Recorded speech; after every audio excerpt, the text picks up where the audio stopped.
Many fun events can easily turn into life-threatening events, so knowing how to do CPR is an rewarding way to enjoy your job and save lives. I have worked at Lake Lanier Island as a lifeguard for 3 summers now and have seen many lives saved by CPR.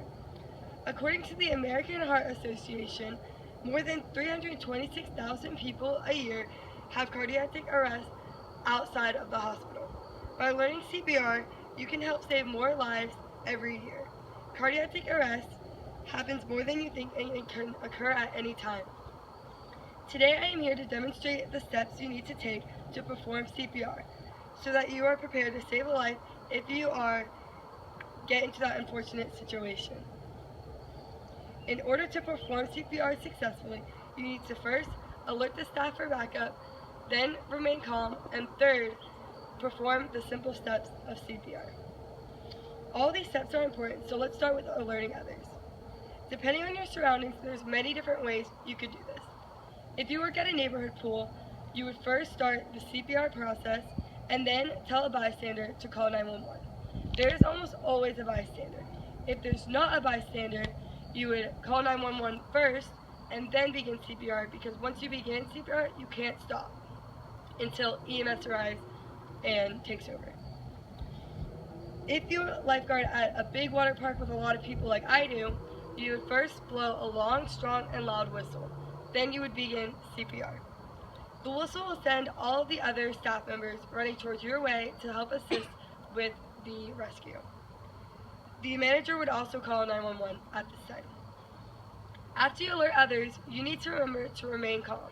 Remaining calm is very important because it helps you prevent making simple mistakes. Also, if you're not calm, it could freak out all the other guests around you, and they're probably already freaking out enough. Now that you know how to alert others and the importance of remaining calm, we can move on to the actual steps of CPR. So the first thing you need to do is survey the scene. You gotta check around the person, make sure there's nothing dangerous that could hurt you. Because if you go into a scene that is unsafe, you could get hurt, and then we have 2 people hurt. So survey the scene, very important. Next thing you need to do after you survey the scene is put on gloves. I don't have gloves with me right now, so I'm just gonna pretend I'm putting on gloves. This is important because putting on gloves prevents you from getting any kind of diseases or conditions that you don't know about this person, because you don't know what they have. Next thing you need to do is check the pulse. While you're checking the pulse, you need to be sitting by the head, watching rise and fall from the chest, and you do it for 10 seconds. So you sit here, 10 seconds, that's how you check the pulse. So then, after you do that, while you're checking the pulse, if you feel no pulse or an erratic pulse, that's when you know to begin CPR. So, when you begin, you take out your Seal Easy and you place it on the mouth just like this. While you're doing that, you also need to make sure your fingers are like guns. So, you shape them like guns and then you pull back as hard as you can to open up the airway, because if you just do it like that, the airway won't be open and it won't be effective. So after you make sure you're doing it the right way, you give 2 breaths.